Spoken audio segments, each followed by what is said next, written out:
আচ্ছা, আমরা লাইট এর আগের কোন ক্লাসে পড়েছিলাম? লাইট ক্লাস 8 এ ছিল, তাই না? তাহলে লাইট কাকে বলে আমরা যদি একটু বলি, লাইট কাকে বলে? আর এক প্রকার শক্তি। Very good. অর্থাৎ লাইট বা আলো হচ্ছে এক প্রকার শক্তি। এবং ছোটবেলায় আমাদের মাথার মধ্যে একটা জিনিস ঢুকিয়ে দেওয়া হয়েছিল কি, যে না লাইট সরলরেখায় যায়। এবং সেখানে আমরা একটা প্র্যাকটিক্যালে পড়েছিলাম, পিচ বোর্ড দিয়ে পরপর দুটো বা তিনখানা পিচ বোর্ড দিয়ে একটা মোমবাতি জ্বালিয়েছিলাম, এবং পিচ বোর্ডে যে ছিদ্র মানে একই রেখায় রাখা হয়েছিল, তখন লাইটটা দেখা যাচ্ছিল, আলোয় দেখা যাচ্ছিল।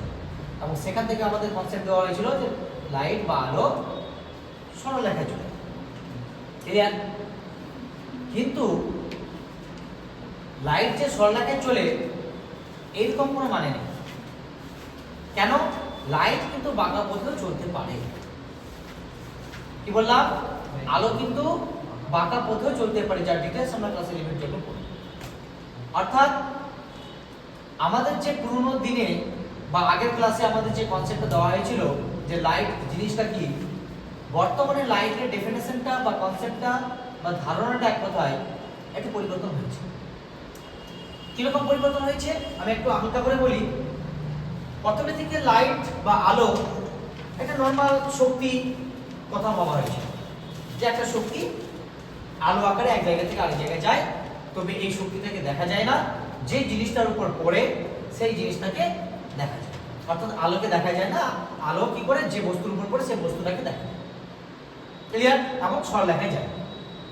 কিন্তু পরবর্তীকালে দেখা গেল যে লাইট একটা যেহেতু শক্তি, আর যে কোনো শক্তি যখন এক জায়গা থেকে আরেক জায়গায় যায় তখন একটা ওয়েভ ফাংশন আকারে যায়। অর্থাৎ কি বললাম? একটা তরঙ্গ আকারে যায়। সিমিলার লাইটটা, ওই যে আমাদের একটা লাইট আলো পড়ছে, এই লাইটটাও কিন্তু একটা ওয়েভ আকারে আসে। অর্থাৎ ওয়েভ আকারে আসলে মানে কি, যে কোনো ওয়েভ কি হয়, এই হচ্ছে আমাদের একটা ওয়েভ, তাই না? এই হচ্ছে আমাদের একটা ওয়েভ বা তরঙ্গ। যখন লাইটের একটা ধর্ম বা একটা প্র্যাকটিক্যাল করা হলো, অর্থাৎ লাইটের একটা ধর্ম আছে কি, অপবর্তন নীতি মেনে চলে। কি বললাম? সমবর্তন, অপবর্তন। লাইটটা কখন বাড়ছে মনে হলো, যখন বিজ্ঞানী ফ্রনহোফার বলে একজন বিজ্ঞানী একটা তিনি প্র্যাকটিক্যাল করলেন। কিরকম প্র্যাকটিক্যাল? একটা লাইটকে খুবই সূক্ষ্ম একটা সূচালো অংশ দিয়ে লাইটটাকে, যেমন ধরেন একটা ব্লেড আছে, সেই ব্লেডে অনেক সূক্ষ্ম ধার আছে, সেই ধারটাতে একটা লাইট পাঠানো, লাইটটা পাঠিয়ে দেখলো লাইটটা ভেঙে যাচ্ছে। ভেঙে যাচ্ছে মানে কি, লাইটটা মানে তার যে ডাইরেকশন বা যেদিকে কথা ছিল সেদিকে না গিয়ে অন্যদিকে বেরিয়ে যাচ্ছে। অর্থাৎ লাইট বাঁকতে পারে, সেই পরীক্ষা থেকে আমাদের প্রমাণিত। তাহলে লাইট শুধু সরলরেখায় যায় না, আবার বাঁকা পথেও যেতে পারে। ক্লিয়ার? কিন্তু তখনও সেই কনসেপ্টটা ভুল ছিল। কেন? আমি যে ওয়েভটা লিখেছি সেই ওয়েভটা হচ্ছে কন্টিনিউয়াস। কন্টিনিউয়াস মানে কি, কোথাও ফাঁকা নেই। প্রথমের দিকে মনে করা হয়েছিল যে লাইটটা একটা ওয়েভ আকারে যায় ঠিকই, কিন্তু সেই ওয়েভটা সম্ভবত কন্টিনিউয়াস আকারে যাচ্ছে। কিন্তু যখন লাইটের বিভিন্ন অপারেশন চালালো, লাইটের বিভিন্ন প্রপার্টিজ নিয়ে অপারেশন চালালো, তখন দেখা গেল, বিশেষ করে যখন সোলার সিস্টেম বা এগুলো যখন থিওরিগুলো আমাদের আবিষ্কার হতে শুরু হলো, তখন দেখা গেল যে লাইট থেকে যে আমরা শক্তিটা পাচ্ছি সেই শক্তিটার পরিমাণ হচ্ছে E=hν, এবং এই hν হচ্ছে কম্প্যাক্ট। কম্প্যাক্ট মানে কি, গোটা, সম্পূর্ণ, মানে ভাঙা ভাঙা। তখন বিজ্ঞানীরা মনে করলেন যে লাইট ওয়েভটা তো তাহলে তো কন্টিনিউয়াস আসছে না, এক একটা ওয়েভ আকারে আসছে, অর্থাৎ ডিসকন্টিনিউয়াস ওয়েভ আকারে আসছে। বুঝা গেছে? ডিসকন্টিনিউয়াস ওয়েভ আকারে আসছে মানে কি, এই যে একটা ওয়েভ আকারে ছিল, এই একটা মানে ওয়েভ আকারে আছে ঠিকই, কিন্তু ডিসকন্টিনিউয়াস, অর্থাৎ মিডিলে ফাঁকা। এবং এক একটা ওয়েভের শক্তি হচ্ছে E=hν। এইচটা কি, ক্যাপিটাল স্মল h কনস্ট্যান্ট, আর নিউটা হচ্ছে কি, কম্পাঙ্ক। বুঝতে পেরেছে? তার গুণফলটা হচ্ছে কি, কোন একটা লাইটের একটা ওয়েভ প্যাকেজের একটা শক্তি। তাহলে এখন আমাদের লাইট কি আকারে আছে? তাহলে লাইট সরলরেখাও যায় না, লাইট একটা ওয়েভ আকারেও যায় না, লাইট একটা ডিসকন্টিনিউয়াস ওয়েভ আকারে যায়। শুধু তাই নয়, লাইট যখন এক জায়গা থেকে আরেক জায়গায় যাবে তখন তারা দু রকমের ম্যাগনেটিক ফিল্ড এবং ইলেকট্রিক ফিল্ড তৈরি করে, অর্থাৎ ইলেকট্রোম্যাগনেটিক ওয়েভ আকারে যায়। অর্থাৎ বর্তমানে লাইট যেটা সব থেকে মানে এখন পর্যন্ত যেটা আবিষ্কার হয়েছে যে থিওরিগুলো, সেটা হচ্ছে কি লাইট ওয়েভটা হচ্ছে একটা ইলেকট্রোম্যাগনেটিক ওয়েভ আকারে থাকতে চায়। তবে আমাদের সিলেবাসে এই লাইটের কিছু অপারেশন আছে। কিরকম অপারেশন আছে? ধরে নে একটা লাইট যখন কোনো একটা তলে পড়ছে, এই তলটার উপর ধর পড়ছে, এই তলটাকে বলবো আমরা সমতল। কোন তল? সমতল। যদি দেখা গেল তলটা উঁচু নিচু যেমন টিন উঁচু নিচু আছে, ওটা হচ্ছে আমার কি সমতল হবে? অসমতল হলো। এই ধরে নিচ্ছি লাইটের তল, যেমন আমি একটা যদি এখানে উদাহরণ দিই, এই বোর্ডটা ছিল একটা লাইটের তল, তাই না? তো ওইটা তো আমি আর ছবি আঁকতে পারবো না, তাহলে আমি ধরে নিলাম এই লাইনটা হচ্ছে আমাদের একটা লাইটের তল। ক্লিয়ার? এই লাইটের তল, এবার এই লাইট যখন কোন একটা তলে এসে আপতিত হচ্ছে, এই যে রেটা আসলো একে বলবো আপতিত রশ্মি। কি বলবো? আপতিত রশ্মি। আপতিত মানে এসেছে, কোথায় এসেছে? না কোন একটা সোর্স, দেখো সূর্যের আলো আসছে, তাহলে সূর্যের আলোটা যখন আসছে কোথায় আসছে? না একটা তলে আসছে। এই যে রশ্মিটা আসে এটাকে রশ্মি বলা হয়। এই রশ্মি অসংখ্য হতে পারে, ইনফিনিটি। আমরা যখন পড়ছি মাত্র একটা বা দুটা বা 10টা রশ্মি নিয়ে বলবো, কিন্তু রশ্মির সংখ্যা ইনফিনিটি। ক্লিয়ার? তাহলে এই রশ্মিটাকে কি বলবো আমরা? আপতিত রশ্মি। ক্লিয়ার? এইবার লক্ষ্য করো, যে তলে আপতিত রশ্মিটা মিলিত হলো, সেই তলের সঙ্গে যদি আমি একটা রেখা কি করব? কল্পনা করব। আর কল্পনা রেখা ফিজিক্সে কিভাবে লেখা হয়? ডট ডট ডট ডট দিয়ে, তাই না? কন্টিনিউয়াস না। তাহলে এই রেখাটাকে বলবো কি? অভিলম্ব। একটা কাল্পনিক রেখা। কার কাল্পনিক রেখা? অর্থাৎ একটা তলের কাল্পনিক রেখা। কোথায়? না আপতিত রশ্মিটা যেখানে মিলিত হয়েছে। এবং এই অভিলম্ব যখনই কথাটা আসবে, যার সাপেক্ষে অভিলম্ব করব তার সাপেক্ষে সবসময় 90 ডিগ্রি অ্যাঙ্গেল করব। কি বললাম? অভিলম্ব মানে লম্ব মানে কি? 90। ক্লিয়ার? তাহলে যে তলের অভিলম্ব বলবো তার সাথে সেই কাল্পনিক লাইনটা 90 ডিগ্রি অ্যাঙ্গেল করবে। ক্লিয়ার? নেক্সট হচ্ছে কি? এবার লক্ষ্য করো, আমরা যদি একটু প্র্যাকটিক্যাল করি, এই ধরনের আমি একটা রে ফেললাম। কোথায়? এই রেটা যে এখান থেকে বোর্ডে পৌঁছাচ্ছে, এটা আমার কি রে বললাম? আপতিত রশ্মি। ক্লিয়ার? এবার লক্ষ্য করো, তাহলে অভিলম্ব এখানে কাল্পনিক, যেহেতু ওটা আমার বাস্তব না কাল্পনিক, আমি কল্পনা করে নিচ্ছি এটা একটা অভিলম্ব। রেটা এখান থেকে আবার ওখানে গিয়ে পৌঁছাচ্ছে, লক্ষ্য করো পৌঁছাচ্ছে না?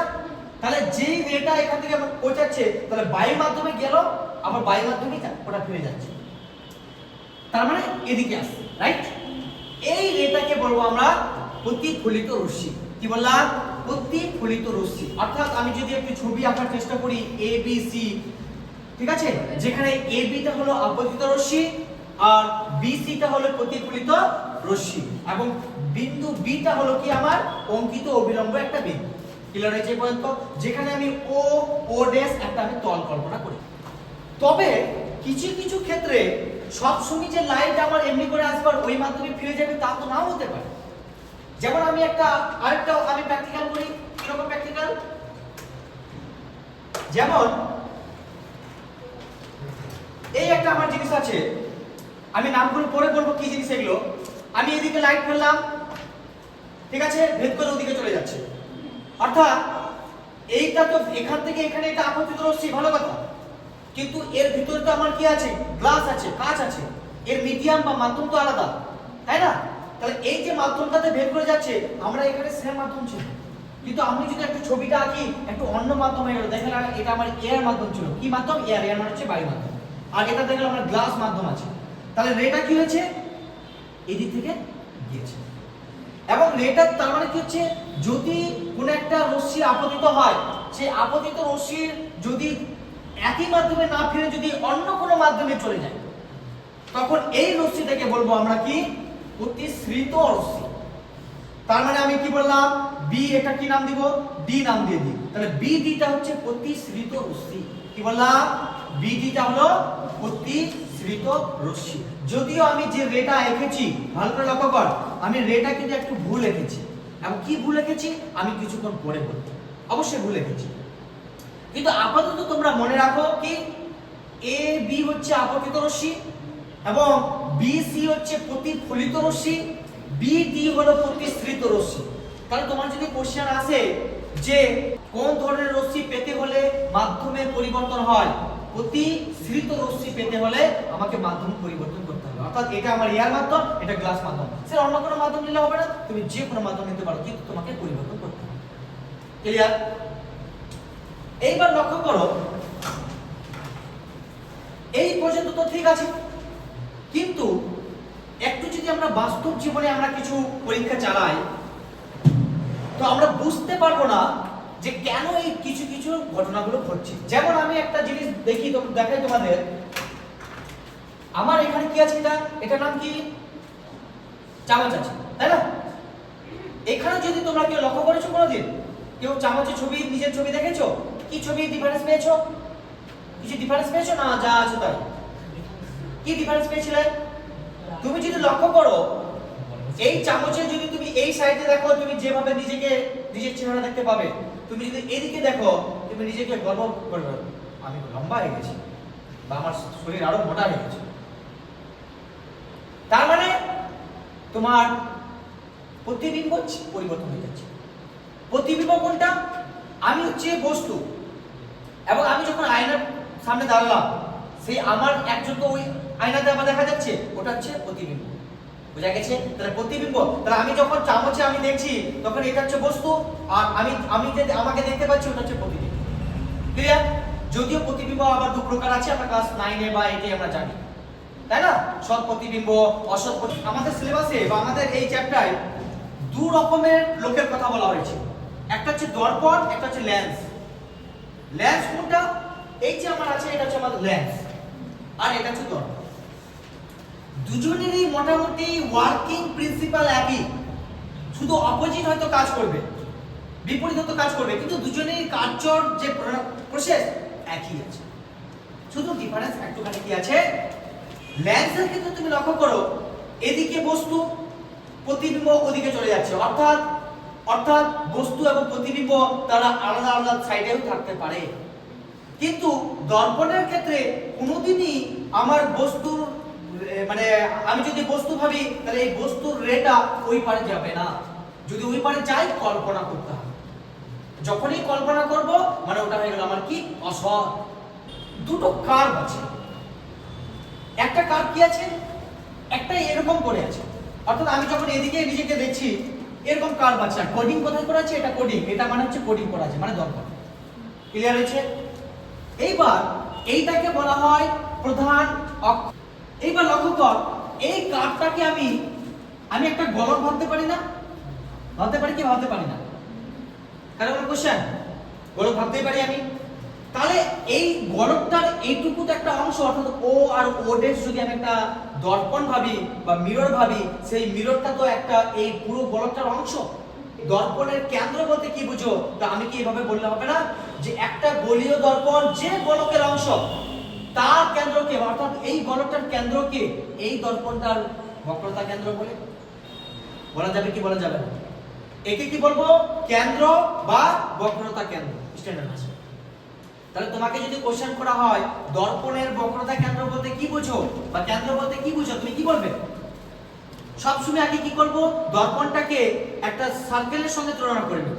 তাহলে আমি প্রথমে বলে দিব যে কোন একটা গোলীয় তল, যে গোলকের অংশ, এটা হচ্ছে একটা গোলীয় তল। এটা কি বললাম? তল নেই তো বললাম, তল থেকে তো লাইট যাবে আবার ফিরে আসবে, তাই না? তাহলে যে গোলকের অংশ, অর্থাৎ যে গোলক মানে কি? এই গোলকটার একটা অংশ। ক্লিয়ার? তার কেন্দ্রকে, তার মানে এই গোলকটার কেন্দ্রকে এই দর্পণটার বক্রতা কেন্দ্র বলা যাবে কি বলা যাবে? অর্থাৎ ও বিন্দুটা তাহলে কি হলো? এই ও আর ও ড্যাশের, অর্থাৎ এখানে যেহেতু মিরর আছে, তাহলে এম এম ড্যাশ নাম দেওয়াটাই ভালো, তাই না? M for mirror. তাহলে ওটা কি হলো? এম এবং এম ড্যাশের মিররের বক্রতা কেন্দ্র, এবং এই বক্রতা কেন্দ্র হলো। আর এই দর্পণের প্রধান অঙ্ক যে বিন্দুটাকে ছেদ করে, তাকে কি বলবো আমরা? তাকে আমরা কি বলবো? আলোক বিন্দু। এই আলোক কেন্দ্র থেকে বক্রতা কেন্দ্র দূর থেকে বলবো বক্রতা ব্যাসার্ধ। কি বললাম? বক্রতা ব্যাসার্ধ। ব্যাসার্ধ যেটা আর দ্বারা রিপ্রেজেন্ট করা হয়। তার মানে এই পুরো অংশটা আমি এটা একটা নাম দিয়ে দিই, কি নাম দেব? এ ও হলো কি আর, অর্থাৎ বক্রতা ব্যাসার্ধ। তাহলে আমার যদি পরীক্ষায় আসে বক্রতা, কোন একটা দর্পণের বক্রতা ব্যাসার্ধ বলতে কি বুঝো? তো ডেফিনেশন হয় দর্পণের এবং কিংবা লেন্সের, যে কোনো একজনের ডেফিনেশন একটা আসবে। ঠিক আছে? মুখস্থ করার কোনো দরকার নেই, ছবি আঁকবো, ওখান থেকে আমাদের সব ইজিলি হয়ে যাবে।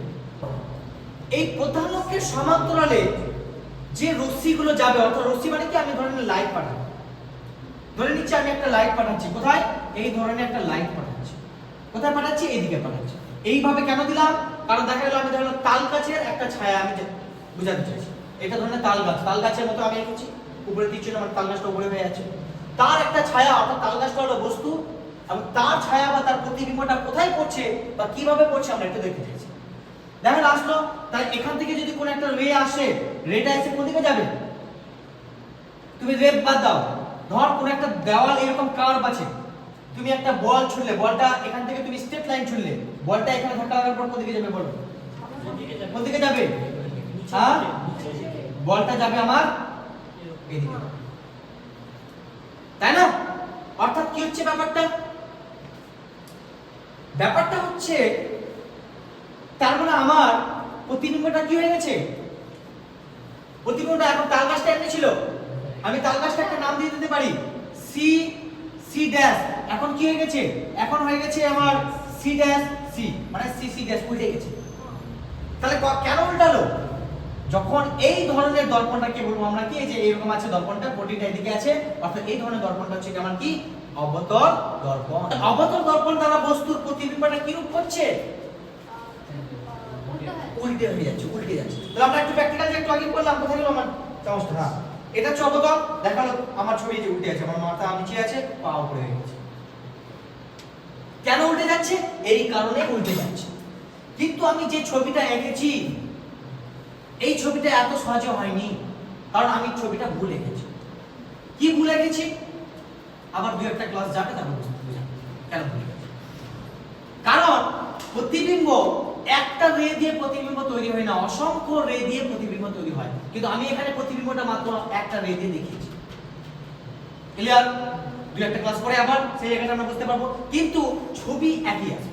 এই প্রধান রে ছাড়া আরো যে রে গুলো আছে সেগুলোকে বলা হয় উপাক্ষীয় রে। ভালো করে লক্ষ্য করো যে একটা, আমি যদি ছবিটা একটু আরেকটু স্ট্যান্ডার্ড ফর্মে করতে চাই, দেখা গেল আমি এখানে সমান্তরাল নিয়েছিলাম, আমি সমান্তরাল নিলাম না, আমি কি করলাম, দেখা গেল এই রে একটা আসলো, এখানে পড়লো, পড়ে আবার একটা বিন্দুতে আসলো।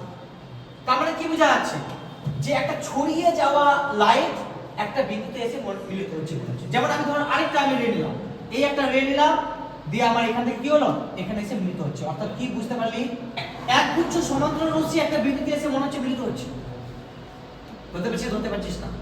যেহেতু একটা বিন্দুতে মিলিত হচ্ছে, এই ধরনের রশ্মিকে বলবো আমরা কি, অভিসারী। তাহলে অবতল দর্পণকে কোন দর্পণ বলা হয়, অবতল দর্পণটার আরেকটা নাম হচ্ছে অভিসারী দর্পণ। কি বললাম, অভিসারী। তোমাকে কোশ্চেন আসতে পারে যে অবতল দর্পণকে অভিসারী দর্পণ বলা হয় কেন, যে একগুচ্ছ সমান্তরাল আলোক রশ্মি যখন কোন একটা দর্পণ দ্বারা প্রতিফলিত হয়ে প্রধান অক্ষের যে বিন্দুতে মিলিত হয়, সেই বিন্দুটাকে বলবো আমরা ফোকাস, যেটা ফিজিক্সের ভাষায় ক্যাপিটাল এফ দ্বারা রিপ্রেজেন্ট করা হয় বা স্মল এফ দ্বারা রিপ্রেজেন্ট করা হয়।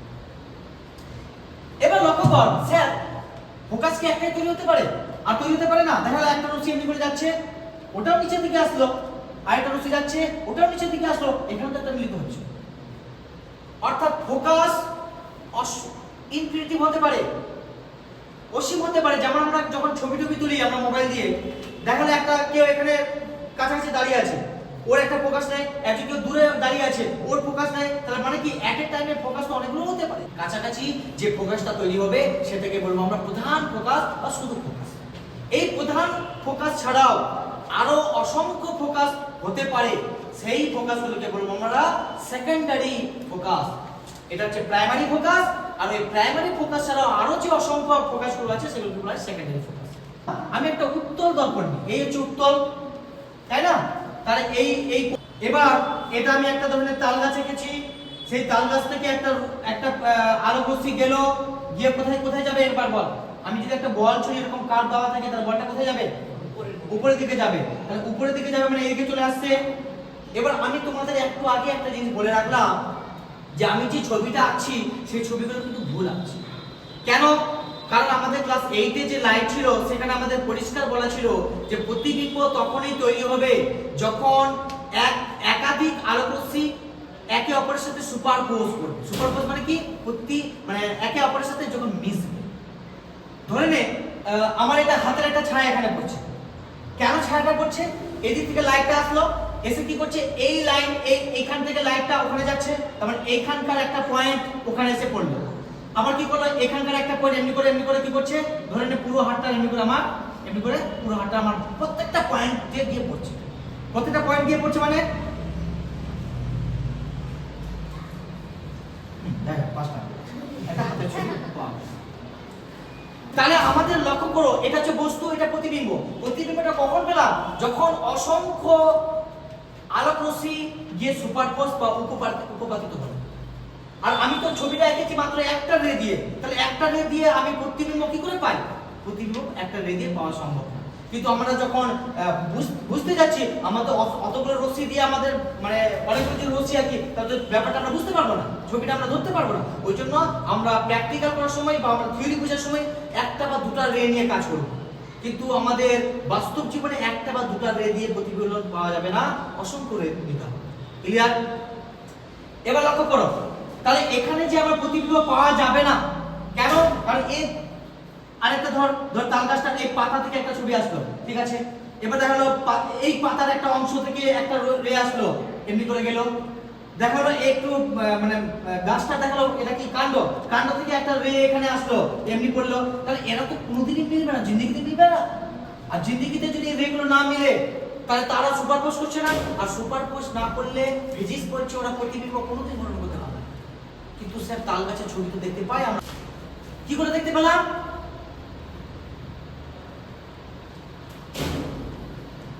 অর্থাৎ এর ক্ষেত্রে দেখতে পেয়েছি ঠিকই কথা, কিন্তু মনে হচ্ছে একটা বিন্দু থেকে ছড়াচ্ছে। এর আগেটা কি ছিল, ছড়িয়ে যাওয়া রেগুলো একটা বিন্দুতে মিলিত হচ্ছিল। আর এর ক্ষেত্রে কি হচ্ছে, এর ক্ষেত্রে হচ্ছে ছড়িয়ে যাওয়া এগুলো একটা বিন্দু থেকে মনে হচ্ছে আরো ছড়াচ্ছে। অর্থাৎ একটা বিন্দু থেকে ছড়াচ্ছে, এই ধরনের ঘটনাকে বলবো কি, অপসারী। আগেরটা বললাম অভিসারী, আর এই ঘটনাকে বলবো অপসারী। তাহলে অভিসারীটা কি, একটা বিন্দুতে মিলিত হওয়ার ঘটনাটাকে বলবো অভিসারী। আর অপসারীটা কি, একটা বিন্দু থেকে আরো ছড়িয়ে যাওয়ার ঘটনাটাকে মানে জাস্ট ওর উল্টা ঘটনাকে বলবো আমরা কি, অপসারী। ক্লিয়ার হয়েছে? তাহলে আমাকে এক্ষুনি বল স্যার, কোন দর্পণকে অপসারী দর্পণ বলা হয়? উত্তর দর্পণকে অপসারী দর্পণ বলা হয়, তাই না? কেন বলা হয়, দ্যাট ইজ ইম্পর্টেন্ট। কেন বলা হয়, কি বলবো স্যার, যে একটা উত্তর দর্পণের মাধ্যমে একগুচ্ছ রশ্মিগুলিকে যদি কোনো একটা পদার্থের সমান্তরালে এসে পড়ে, তখন এই দর্পণ দ্বারা রশ্মিগুলি একটা বিন্দু থেকে মনে হচ্ছে, এই কথা বলতে হবে কারণ এটা কাল্পনিক, আমি ডট ডট করেছি, কোনো সময় কন্টিনিউয়াস আমি লাইন দিই, কল্পনা করেছি। তাহলে মনে হচ্ছে একটা বিন্দু থেকে ছড়াচ্ছে, তাই এই দর্পণকে বলবো আমরা কি, অপসারী দর্পণ। একটা বিন্দু থেকে ছড়াচ্ছে মনে হচ্ছে কথাটা অবশ্যই দিতে হবে, কেউ না দিলে নাম্বার পাবে না।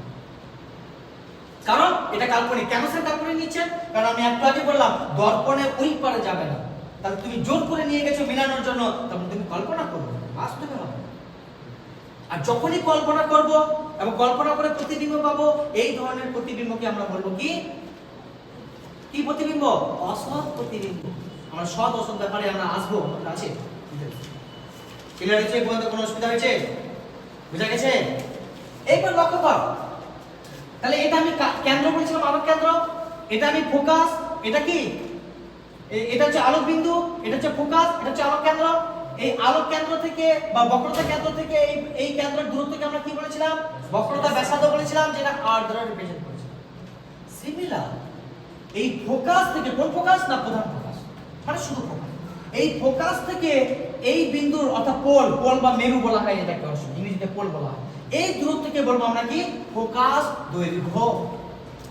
ফোকাস দৈর্ঘ্য, যেটা ফিজিক্সের ভাষায় স্মল f দ্বারা রিপ্রেজেন্ট করা হয়। তাহলে ক্যাপিটাল Fটা হলো শুধু বিন্দুটার নাম, ভালো করে বুঝ। আর বিন্দুটা থেকে ওই আলোক এই মেরু পর্যন্ত যে ডিসটেন্সটা, সেটাকে বলবো আমরা কি, ফোকাস দৈর্ঘ্য। এটা হলো শুধু ফোকাস, তারপরে পয়েন্টটা শুধু। আর স্মল fটা হলো ফোকাস দৈর্ঘ্য, যে একটা আপাতত রশ্মি এবং একটা প্রতিফলিত রশ্মির মধ্যে ডিফারেন্স কি, কি পার্থক্য হয়? দুটাই তো রশ্মি, আসলো পড়লো, এই দুটো রশ্মির মধ্যে কি পার্থক্য হবে? কি পার্থক্য হবে? প্র্যাকটিক্যাল করো, দরকার নেই মুখস্থ করো, প্র্যাকটিক্যাল করো। কি পার্থক্য পেলি? আপতিত রশ্মিটা আর প্রতিফলিত রশ্মিটা। এখানে আমি ধর আপতিত রশ্মিটা আমি ইন্টেন্সিটি লক্ষ্য করো, কত তীব্র। এটা আপতিত রশ্মি তো, প্রতিফলিত রশ্মিটা ইন্টেন্সিটি লক্ষ্য করো, বা কাটটাতে পড়ছে লক্ষ্য করো, অতটা তীব্র আছে? তার মানে তীব্রতা কি হয়েছে? কমে গেছে। তার মানে আপতিত রশ্মির তীব্রতা কি হয়েছে? যতটা আছে, প্রতিফলিত রশ্মির তীব্রতা কমে গেছে। দ্যাট ইজ দ্য পার্থক্য। আর কি পার্থক্য হচ্ছে স্যার? এই রশ্মিটার অভিমুখ এদিকে ছিল স্যার, ওর অভিমুখ ওদিকে গেছে, অর্থাৎ অভিমুখের পরিবর্তন হয়েছে। বুঝা গেল কি বোঝা গেল না? অর্থাৎ তীব্রতার পরিবর্তন হয়েছে, অভিমুখের পরিবর্তন হয়েছে। আর আরেকটা জিনিস আমরা পড়বো, ফেজ ডিফারেন্স বলে একটা ওয়ার্ড পড়বো। এই ফেজ ডিফারেন্স বা দশা পার্থক্য বাংলায় বলা হয়, তারও পরিবর্তন হয়েছে। আসি আমি দশা পার্থক্যটা কি জিনিস। এক নম্বর কি পার্থক্য পেলাম? যে তীব্রতা কমে যাচ্ছে। কেন কমে যাচ্ছে সেই ব্যাপারে আমি একটু পড়ে আসছি, কিন্তু কমছে। ইন্টেন্সিটি, শক্তি আলাদা জিনিস, ইন্টেন্সিটি আলাদা জিনিস, ভালো করে বুঝতে হবে। শক্তি স্যার কমছে বা কম্পাঙ্ক, একটা ওয়েভের শক্তি মানে কম্পাঙ্ক, আমি এর আগেও বলেছি। কম্পাঙ্কের কোনো পরিবর্তন হবে না, দ্যাট ইজ ইম্পর্টেন্ট। শুধু এখানে নয়, আলো যখন প্রতিসরিত হবে তখনও কম্পাঙ্কের কোনো পরিবর্তন হবে না। আলোর কম্পাঙ্ক সহজে পরিবর্তন হয় না।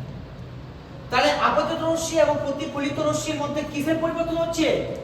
ইন্টেন্সিটি বা তীব্রতা, অভিমুখ, মানে ফেজ ডিফারেন্স কত? 180 ডিগ্রি। ক্লিয়ার? স্যার কম্পাঙ্কের পরিবর্তন হচ্ছে কি? কম্পাঙ্কের পরিবর্তন হবে।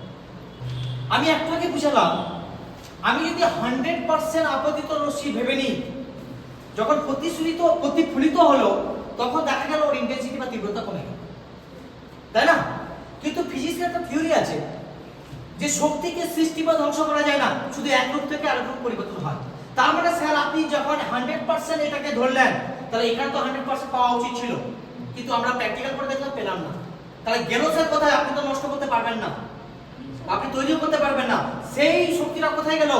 সেই শক্তিটা কি করেছে? এই বোর্ড বা তল শোষণ করে নিয়েছে। কি করেছে? শোষণ করে নিয়েছে। ধরতে পেরেছো? তার মানে লাইটের তীব্রতা কোন একটা ফলক দ্বারা, এটাকে ফলক বলা হয়, বা কোন একটা তল দ্বারা শোষণ হতে পারে। ক্লিয়ার? কোন অসুবিধা হয়েছে? সব থেকে বেশি শোষণ করে কালো। সেই জন্য আমরা ক্লাস 8 এ একটা কোশ্চেন পড়েছিলাম যে কালো রঙের কাপড় পরা উচিত নয় কেন গরমকালে? কারণ যত এই আছে রেগুলোকে শোষণ করছে, আলটিমেট তোমার শরীর আরো বেশি গরম। সব থেকে কম শোষণ করতে পারে সাদা। সাদা শোষণ কম করতে পারে, লিকুইড বেশি করতে পারে। অভিলম্বের সাথে যে কোণটা উৎপন্ন করবে সেই কোণটাকে বলবো আমরা আপতন কোণ, যেটা ফিজিক্সের ভাষায় আই, স্মল আই দ্বারা রিপ্রেজেন্ট করা হয়। কি? Small I. এই কোণটা কি বলবো? আপতন কোণ, ইনসিডেন্ট অ্যাঙ্গেল ইংরেজিতে। এই অভিলম্বের সাথে আর এই রশ্মিটার নাম কি বললাম? প্রতিফলিত।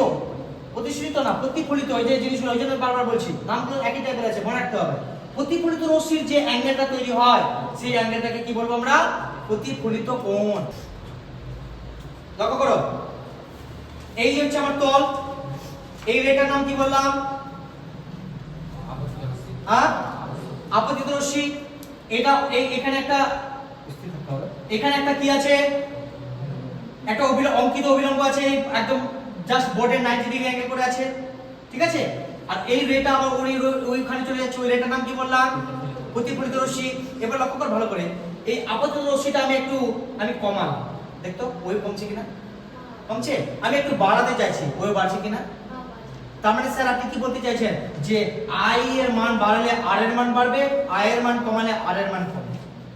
তার মানে স্যার আপনি বলতে চাইছেন আই এবং আর এর মানটা সমান। হ্যাঁ স্যার, আমি এটাই বলতে চাইছি। তার মানে আমি কি পেলাম প্র্যাকটিক্যাল করে? যে কোন একটা সিস্টেমের আপতিত রশ্মির বা আপতন কোণের মান এবং প্রতিফলিত রশ্মির প্রতিফলন কোণের মানের সমান সমান থাকবে এটাই। কোন শর্তে? যখন কোন একটা সমতল ফলকের উপরে পড়বে, মানে মসৃণ তলে যদি পড়ে। স্যার অমসৃণ তলে পড়লে কি হবে না?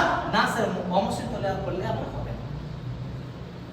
ধরে নে এটাই আমার সমান্তর না দিয়ে আমি একটা অমসৃণ নিলাম, তখন দেখা গেল এই রেটা এখানে পড়লো, তো এই রেটা কি এমনি যাবে?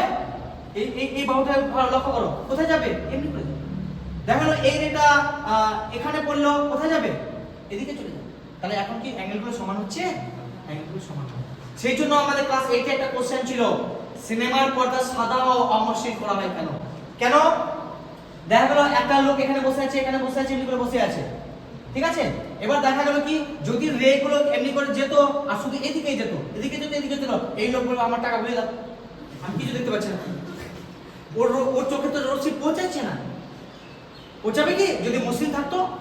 কিন্তু প্রত্যেকটা জায়গার লোক আবার দেখতে পাচ্ছে, পুরো হল করে যতগুলো মানুষ যেতে যাচ্ছে সবাই দেখতে পাচ্ছে। কেন?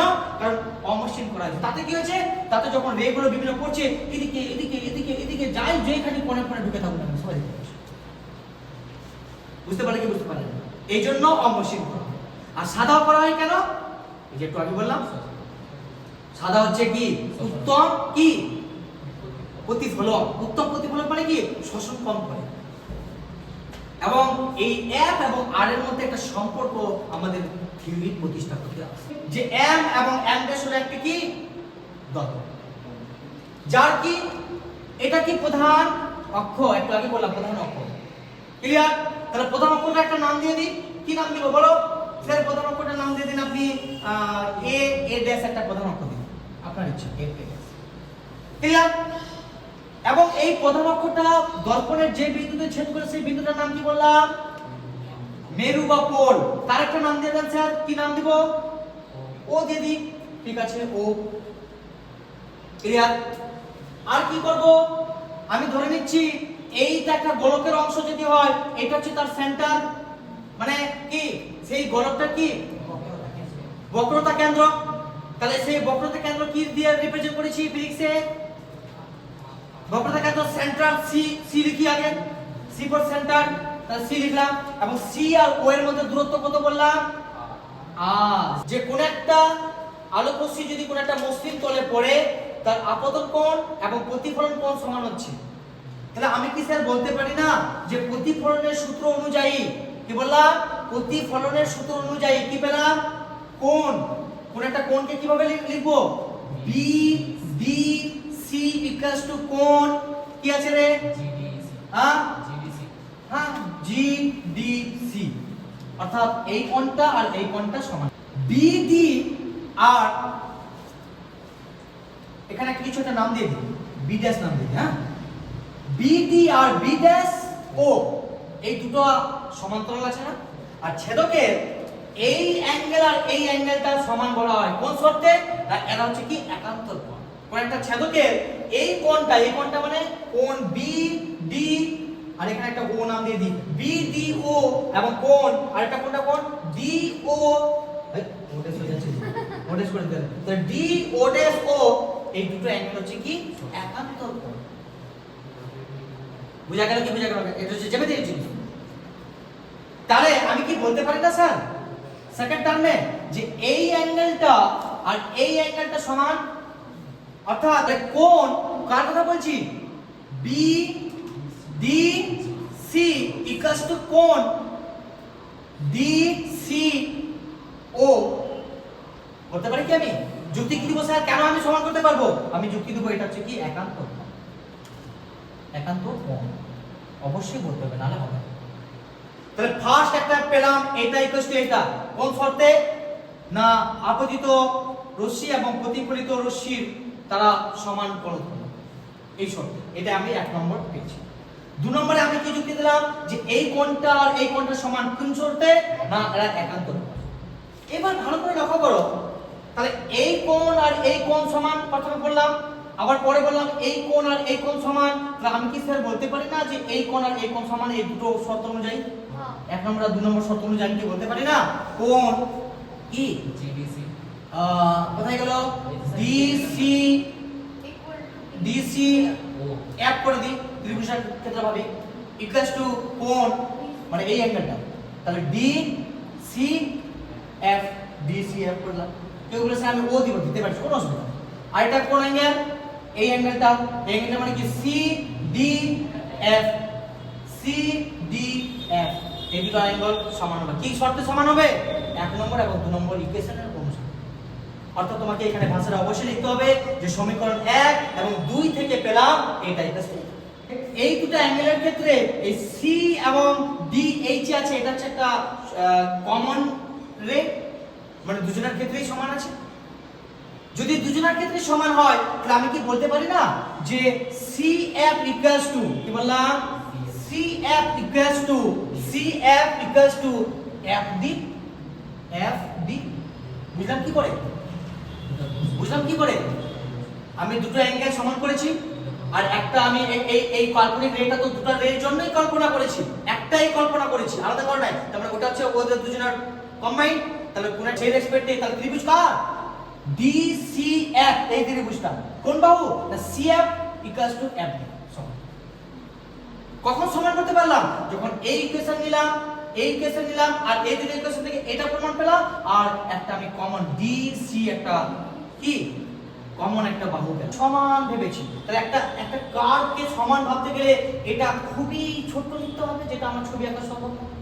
তাহলে খুবই ছোট নিতে হবে স্যার, মানে আপনি বলতে চাইছেন যে ডি বিন্দুটা ও এর খুবই কাছাকাছি আছে, কিন্তু আমি বোঝার জন্য একটু বেশি দূরত্ব নিয়েছি, কিন্তু বেশি দূরত্ব নিয়ে তো কাজ হবে না, কাছাকাছি নিতে হবে। তাহলে এখন আমাকে যুক্তি দিতে হবে কি যে ডি বিন্দুটি ও এর খুব কাছাকাছি অবস্থান আছে, এই কথাটা অবশ্যই বুঝতে হবে। কেন কাছাকাছি আছে সেটাও তোমরা বুঝতে পারলে, না হলে আমাদের সম্ভব না, ছবিটা ভুলে যাবে। তাহলে কি বললাম যে ডি বিন্দুটি ও এর খুবই কাছাকাছি অবস্থিত। এবার ভালো করে বুঝো, যদি ডি বিন্দুটা ও এর খুবই কাছাকাছি অবস্থিত হয় তাহলে আমি কি বলতে পারি না যে FD ইকুয়ালস টু FO? এই পয়েন্টের কাছাকাছি আসলে মানে ও এর সুপারপোজ হয়ে গেল, দেখা গেল এই ডি বিন্দুটা এখানে চলে আসলো, তাহলে FD মানে তো FO। তাহলে আমি কি বলতে পারি না কি FD মানে কি FO? বলতে পারছি সবাই? এখনই বল, তা বুঝতে পারলে। এইবার চলে আয় লাস্টের দিকে, FD মানে FO। তার মানে আমি স্যার এই ইকুয়েশন আর এই ইকুয়েশন থেকে আমি বলতে পারি না যে CF equals to FO। Very good, বলতে পারি না? বোঝা গেছে? তার মানে স্যার আমি কি বলতে পারি না যে CO ইকুয়ালস টু কি CO, এই যে পুরোটা নিলাম, CO ইকুয়ালস টু কি হলো CF plus FO। Clear? CO মানে কি দ্বারা রিপ্রেজেন্ট করেছি? CO মানে কি এটার নাম কি? R মানে কি? বক্রতা ব্যাসার্ধ মানে R ইকুয়ালস টু কি পেলাম? CF plus FO। হ্যাঁ, বড় হাতের R নিয়েছি, ভেরি গুড, বড় হাতের R নিয়ে কোনো অসুবিধা নেই। এবার CF মানে কি? CF মানে স্যার কিছুই বলেননি স্যার, কিছু বলিনি, ওকে? পরেরটা কি আছে? FO মানে স্যার কি বলেছি? ফোকাস দৈর্ঘ্য। আর FO মানে তো CF। তার মানে স্যার আপনি বলতে চাইছেন এটা ফোকাস দৈর্ঘ্য, এটা ফোকাস দৈর্ঘ্য। তার মানে আপনি বলতে চাইছেন F plus F equals to কি পেলাম? তাহলে R ইকুয়ালস টু কি পেলাম? 2F পেলাম না? তাহলে এটা হচ্ছে আমাদের থিওরি। কি থিওরি? কোশ্চেন কি রকম থাকবে? কোশ্চেন তোমার আসবে যে কোন একটা দর্পণের ক্ষেত্রে দেখাও তার বক্রতা ব্যাসার্ধ এবং ফোকাস দৈর্ঘ্যের মধ্যে সম্পর্কটি প্রতিষ্ঠা করো। ফোকাস দৈর্ঘ্য এবং বক্রতা ব্যাসার্ধের মধ্যে সম্পর্কটি প্রতিষ্ঠা করো। কি পেলাম? R equals to 2F। এর আরেকটা চেহারা আছে, আবার কেউ কনফিউজ করে যাবে না। তাহলে F ইকুয়ালস টু কি বলতে পারি? R/2 বলতে পারি না?